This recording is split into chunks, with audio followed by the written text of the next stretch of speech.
Hello everyone, my name is Alice and I'm going to tell you a little bit about my unit called Tourism Crisis and Risk Management. In this unit, we look at the tourism industry and how it can deal and handle crises and really sort of prepare itself for the risk that is attached to working in an industry where very much what you sell is pretty much intangible, and how much we can actually, prevent risks, but then also if, crises arise, how we actually deal with them. It very much looks at the sort of interrelationships we have within the industry during a crisis, before a crisis even, and at the numerous stakeholders that are involved in all of these decisions. We do look at this from both an operational point of view, but that is a little bit more sort of the minor part of it, and we very much look at it from a communications point of view. That means that we really look at how do we deal with a crisis when it is happening, how do we communicate the issues to the relevant stakeholders.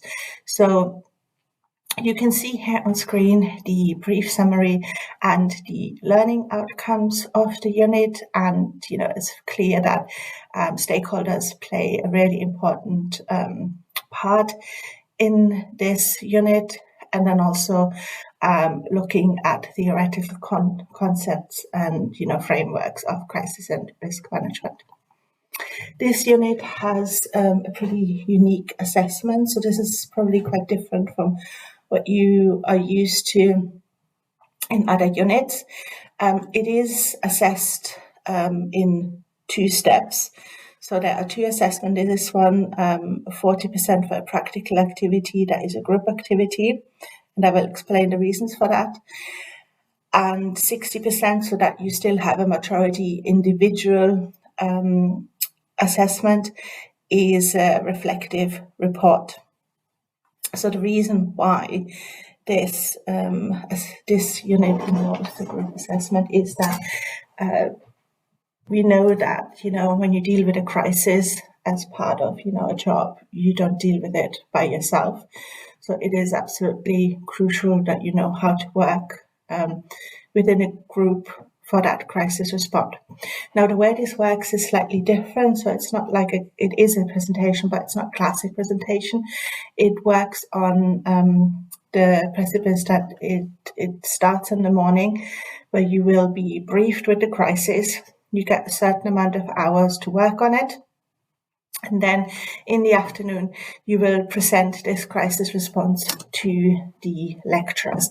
The reason for that is that, it is very much like a real life situation where a crisis happens, you have a limited amount of time to respond, you need to respond to what else is going on.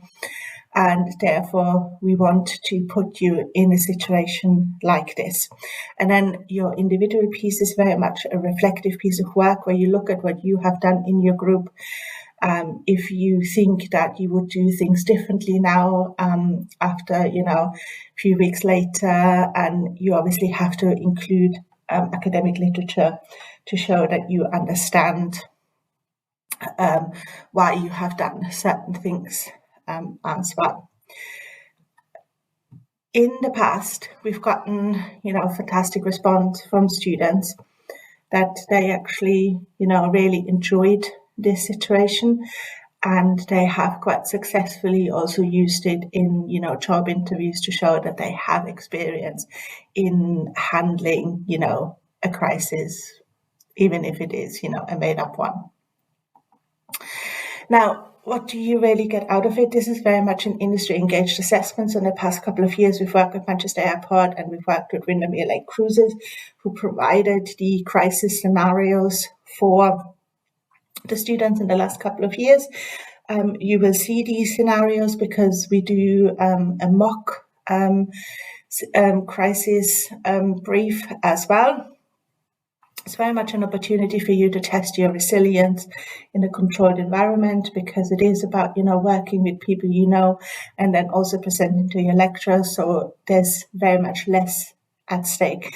And as mentioned, I've had students in the last couple of years telling me that, when they had interviews for graduate jobs, that they were literally asked, have you ever actually dealt with a crisis? Have you ever been in a situation like this?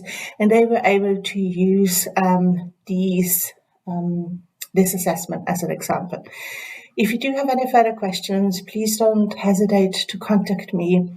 And I look forward to seeing some of you in September. Thank you.